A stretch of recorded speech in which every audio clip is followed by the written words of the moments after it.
I mean, he's another guy that we might use him. So, Rick today, the plan is for him to go 5. So you never know how the game is going to go. Like yesterday, we had to actually manage that game and match up and get people up and all that. So we'll see how it goes today. And I mean, any of those guys can start. And it's not that we're going to push him to go 5-6 innings. We'll make it a bullpen game and move forward.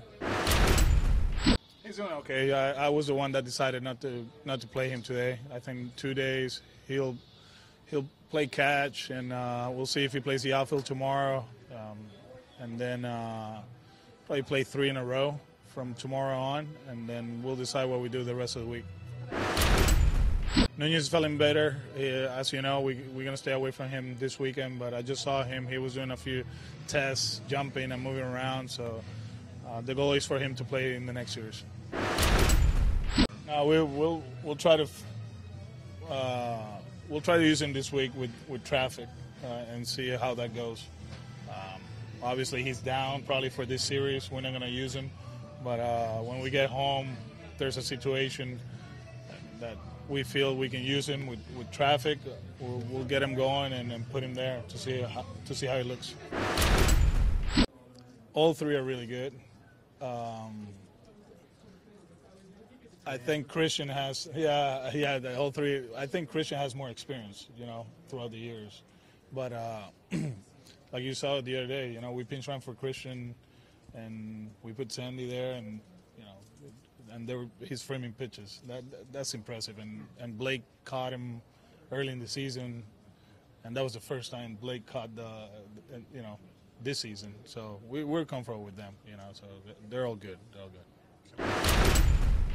It's been good. It's been good.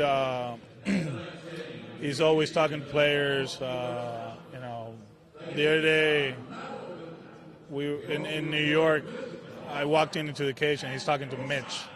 And I just sat down and listened, and when he was done, I was like, hey, man, you're a lot different now, than 10 years ago.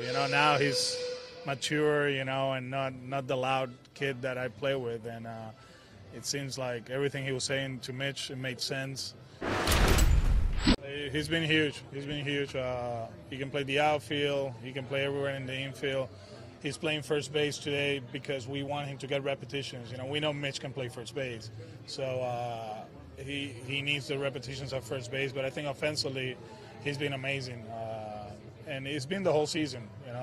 Before he got hurt in Toronto, he was hitting the ball all over the place against lefties, against righties. We can use him leading off an inning as a pinch hitter, or with traffic because we know he's going to put the ball in play.